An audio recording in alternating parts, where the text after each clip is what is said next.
দর্শক মিডিয়া সবাইকে স্বাগত। আপনাদের সাথে আছি আমি পরিমল চন্দ্র বসুনে। আমি এমনিতে দাঁড়িয়ে আছি লালমনিরহাটের হাতীবান্ধা উপজেলার টংভাঙ্গা ইউনিয়নের ব্যাসগ্রাম এলাকার যে ভবানীপুর এলাকা রয়েছে সেই এলাকায় আপনাদেরকে জানিয়ে রেখি এখানে কিছুক্ষণ আগে যে ফ্রিজ রয়েছে, বিদ্যুৎ চালিত যে ফ্রিজগুলো রয়েছে সেই ফ্রিজ বিস্ফোরিত হয়ে কিন্তু অগ্নিকাণ্ডের ঘটনা ঘটেছে। ইতিমধ্যেই হাতীবান্ধা ফায়ার সার্ভিসের টিম এই ঘটনাস্থলে এসেছেন। আমরা দেখেছি ফায়ার সার্ভিসের টিম কিন্তু এখানে এসেছে। পাশাপাশি এই বাড়ির যে মালিক রয়েছে লেবু হোসেন, তার সঙ্গে আমরা কথা বলার চেষ্টা করছি। আচ্ছা, কীভাবে ঘটনা ঘটছে একটু বলবেন? বাবা, সন্ধ্যা রাত থেকে কারেন্ট ছিল না, হঠাৎ করে কারেন্ট আসি, ফ্রিজে বোধহয় কোথাও ইয়ে হয়ে এসে বাস্ট হয়ে আগুন লাগে। কি কি এতে আপনার ক্ষয়ক্ষতি? অনেক ক্ষয়ক্ষতি। এখানে তো এখন তো টাকা পয়সা ছিল, ফ্রিজ গেল, অন্য অন্য জিনিস গেল, এগুলো তো বলি শেষ করা যাবে না, বলি শেষ করা যাবে না, যাবে সব কিছু তো একটা ঘরের সংসার, সব শেষ ঘরটাই। আপনি নিশ্চয় হয়ে গেলেন? নিশ্চয়ই একরকম, এখন বাকিটা আল্লাহর ইচ্ছা। দর্শক, এই বাড়ির যে মালিক তিনি কিন্তু একদম কান্নায় ভেঙে পড়েছেন। আমরা সেই ফ্রিজটি একটু দেখানোর চেষ্টা করব যে ফ্রিজেই আসলে এই বাড়িটির কাল হয়ে দাঁড়িয়েছে। অর্থাৎ এই ফ্রিজটির কারণেই কিন্তু আজকে এই পরিবারটি নিঃস্ব হয়েছে।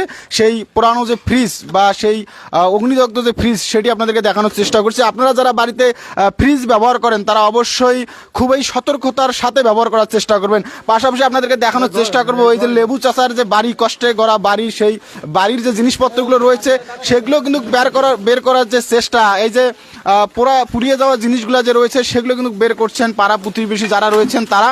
আমরা স্থানীয়দের সঙ্গে কথা বলেছি, তারা জানিয়েছে সন্ধ্যার পর হঠাৎ করেই কিন্তু বিদ্যুৎ চলে আসার পর এই যে ফ্রিজটি রয়েছে সেটি কিন্তু হঠাৎ করেই বিস্ফোরিত হয় এবং বিস্ফোরিত হওয়ার সঙ্গে সঙ্গেই এই ঘর যে রয়েছে ঘরে কিন্তু আগুনের যে অগ্নিকাণ্ড সে ঘটনা সেটি কিন্তু ঘটে। এতে করে সেই তার যে রুমে যে আসবাবপত্র সহ টাকা পয়সা নগদ যা ছিল সব কিছুই কিন্তু পুরো ছাই হয়েছে।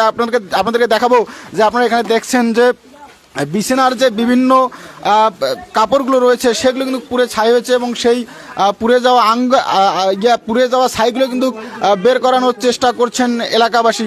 আমরা দেখেছি যে একটু কথা বলতে চাই এক মিনিট, যেখানে আসলে কীভাবে কী শুনলেন? আমরা শুনলাম যে দেখলাম আগুন লাগছে, এই কারণে ফায়ার সার্ভিস আসলো, আগুন লাগছে এই কারণে আমরা দৌড় পাড়ি আসলাম। এখানে আসলে কেমন আসি দেখতে যে মোটামুটি ক্ষয়ক্ষতি হয়ে গেছে, আসবাবপত্র জিনিসপত্র সবগুলো ইয়ে হয়ে গেল। আচ্ছা, এখানে ফায়ার সার্ভিস এসে কি আপনাদের আগুনটা নিয়ন্ত্রণে আনে? না, এই এলাকার লোকেই নিয়ন্ত্রণ করছে আগে। ওরা আসতে অনেক লেট করছে, ফোন অনেক আগে করা হয়েছে, কিন্তু তারা অনেক পরে আসছে।